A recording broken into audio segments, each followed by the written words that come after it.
ये bomb blast Punjab की अमन और शांति से एक प्रकार का खिलवाड़ करने की कोशिश है। और पंजाब के मुख्यमंत्री ये बयान दे रहे हैं कि इस वारदात के पीछे पाकिस्तान के आईएसआई का हाथ नहीं है, बल्कि भारतीय जनता पार्टी का हाथ है। भगवंत मान साहब पाकिस्तान की आईएसआई को क्यों क्लीन चिट देना चाहते हैं? क्या उनकी इतनी दुश्मनी भारतीय जनता पार्टी से और अपने पॉलिटिकल ओपोनेंट से हो गई है कि आज उस पॉलिटिकल ओपोनेंट पे दोषारोपण करने के लिए उन्हें पाकिस्तान के आईएसआई की गोद में जाकर बैठना पड़ रहा है? मैं मुख्यमंत्री साहब से ये दरख्वास्त करूंगा कि अपना पाकिस्तान प्रेम छोड़कर वे पंजाब सूबे के हालातों का जायजा ले। बीते कुछ घंटों में पंजाब में दो बहुत खतरनाक वारदातें हुई हैं, दो बॉम्ब ब्लास्ट हुए हैं, एक जलंधर में, एक अमृतसर में। हम इसे कंडेम करते हैं। स्थिति बहुत सेंसिटिव है, चिंताजनक है और सीधे तौर पर ये बॉम्ब ब्लास्ट पंजाब की अमन और शांति से एक प्रकार का खिलवाड़ करने की कोशिश है। पंजाब के डीजीपी साहब ने मौका वारदात पर जाकर और फॉरेंसिक एक्सपर्ट्स से सारी जांच पड़ताल कर शुरुआती जांच में ये पाया कि इस वारदात के पीछे पाकिस्तान के आईएसआई का हाथ है। दूसरी ओर पंजाब के मुख्यमंत्री ये बयान दे रहे हैं कि इस वारदात के पीछे पाकिस्तान के आईएसआई का हाथ नहीं है, बल्कि भारतीय जनता पार्टी का हाथ है। तो मैं सीधे तौर पर ये पूछना चाहता हूं कि पंजाब के मुख्यमंत्री भगवंत मान साहब पाकिस्तान की आईएसआई को क्यों क्लीन चिट देना चाहते हैं? और क्या उनकी इतनी दुश्मनी भारतीय जनता पार्टी से और अपने पॉलिटिकल ओपोनेंट से हो गई है कि आज उस पॉलिटिकल ओपोनेंट पे दोषारोपण करने के लिए उन्हें पाकिस्तान के आईएसआई की गोद में जाकर बैठना पड़ रहा है? हम अक्सर देखते हैं कि आईएसआई जब भी किसी वारदात को अंजाम देती है तो उसके बाद उससे किनारा कर लेती है और कहती है ये तो फॉल्स फ्लैग ऑपरेशन है, हमारा कुछ लेना देना नहीं है।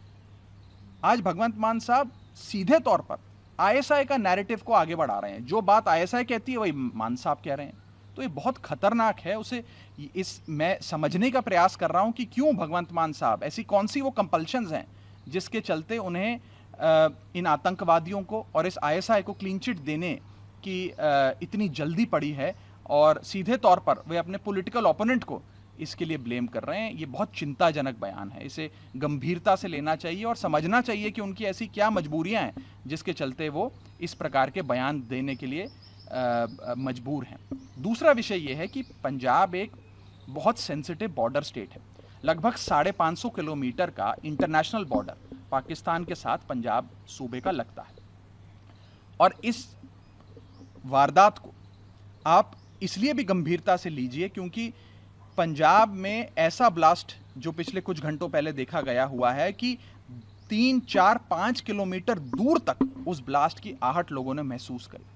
और इस ब्लास्ट की लोकेशन, जैसे कि जलंधर में जो ब्लास्ट हुआ, वो एक ऐसी जगह हुआ जहां 3 जगह से वो जगह आर्म्ड फोर्सेस, पैरामिलिट्री फोर्सेस और पंजाब पुलिस के हेडक्वार्टर से ढकी हुई थी। एक ऐसी जगह जहां पर एक तरफ पैरामिलिट्री फोर्सेस का हेडक्वार्टर है, दूसरी तरफ पंजाब आर्मर्ड पुलिस का हेडक्वार्टर है और तीसरी तरफ भारतीय सेना का कंटोनमेंट इलाका लगता है। उस इलाके के बीचों बीच जाकर यह ब्लास्ट हुआ है। बहुत चिंता का विषय है। मैं ये भी कहना चाहूंगा कि बीते कुछ समय से पंजाब के अंदर कानून व्यवस्था, लॉ एंड ऑर्डर बद से बदतर होता जा रहा है।